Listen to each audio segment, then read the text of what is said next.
মস্ত বড় দূরবীন, যা দিয়ে গ্রহ নক্ষত্র সব দেখতে পাওয়া যায়, অথবা পুরোনো দিনের দূরবীন, সবই আজকে দেখবো। গতদিনের শেষ ভিডিওতে অ্যাডলার প্ল্যানেটেরিয়ামের যে অংশতে আমি শেষ করেছিলাম সেখানে দেখিয়েছিলাম আমি খুব ভালো এখানে একটা শো দেখেছি। সেখানে শোতে কিন্তু আমরা গ্রহ নক্ষত্র তারা ছাড়াও অরোরা বোরিওলিস বা উত্তর মেরু প্রবাহ দেখতে পাই। এরপরে আমরা চলে আসি জেনারেল বা বেসিক ফিজিক্স এর জায়গায়, যেখানে কিভাবে ইলেকট্রিসিটি তৈরি হয়, তাপমাত্রা ইত্যাদি ছিল। তার সাথে ছিল একটা অসাধারণ জিনিস, সেটা হলো আপনি নিজে হাতে বানিয়ে নিতে পারবেন আপনার পছন্দসই তারামণ্ডল। ছোট ছোট বাচ্চারা তাদের নলেজ দিয়ে বা নিজের ইচ্ছে মতো তারামণ্ডল এখানে তৈরি করছিল, সেখানে তারা নামও দিতে পারছিল। শিশুদের কাছে এগুলো বড়ই রোমাঞ্চকর বিষয় হলেও এত ভিড় ছিল, সময়ের অভাবে শ্রিয়ার নিজে হাতে বানানো হয়নি। এই একটা অ্যাক্টিভিটি থেকে গেছে, তবুও ওর মনে আনন্দের সীমা পরিসীমা ছিল না। ওর মুখেই শুনে নিন ওর কেমন লেগেছে।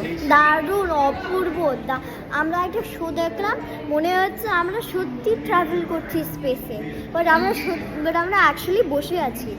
অপটিক্যাল ইলিউশনের জন্য আমাদের এরকম মনে হচ্ছিল যে আমরা বসে নেই, আমরাই হয়তো গ্রহ নক্ষত্র তারার সাথে উঠছি। সেটা দেখতে দেখতে আমরা চলে আসি এই দূরবীন সেকশনে। এখানে এসে অনেক পুরনো সময়কার এবং অনেক বিখ্যাত সভ্যতার দূরবীন আমরা দেখতে পারি। সেগুলির নাম কি ছিল, কেমন দেখতে, কিভাবে চিন্তা ভাবনা করা হয়েছিল, কি পদ্ধতি ব্যবহার করে ওগুলি বানানো হয়েছিল, এগুলো সমস্ত কিছু আমরা দেখতে পেলাম। বাচ্চাদের জন্য না এগুলো সত্যিই খুব বিস্ময়কর। পুরোনো দিনে কেমন করে কিছু না থাকা সত্ত্বেও মানুষ তার বিচার বুদ্ধি এবং সায়েন্স এগুলো ব্যবহার করে সমস্ত কিছু করেছে, সেগুলির উপরে এখানে বিস্তারিত বিবরণ ছিল। তার থেকেও ভালো লাগলো শুধুমাত্র ইউরোপ নয়, পৃথিবীর অন্যান্য প্রান্তেও যে সায়েন্সের ইনভেনশন হয়েছে সেগুলো এখানে দেওয়া ছিল।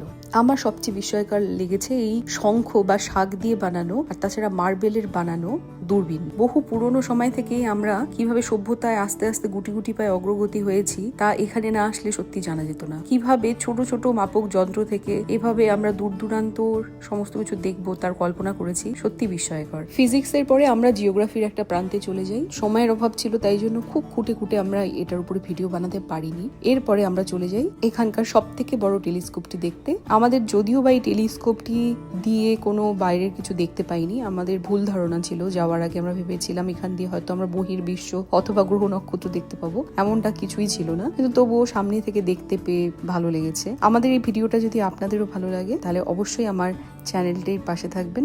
যদি ফেসবুক থেকে দেখেন তাহলে ফলো করবেন, আর ইউটিউব থেকে দেখলে অবশ্যই সাবস্ক্রাইব করবেন। আমি আরো শিকাগোর উপরে, আমেরিকার উপরে ভালো ভালো কন্টেন্ট নিয়ে আপনাদের সামনে হাজির হব। দেখা হচ্ছে আগামীকাল।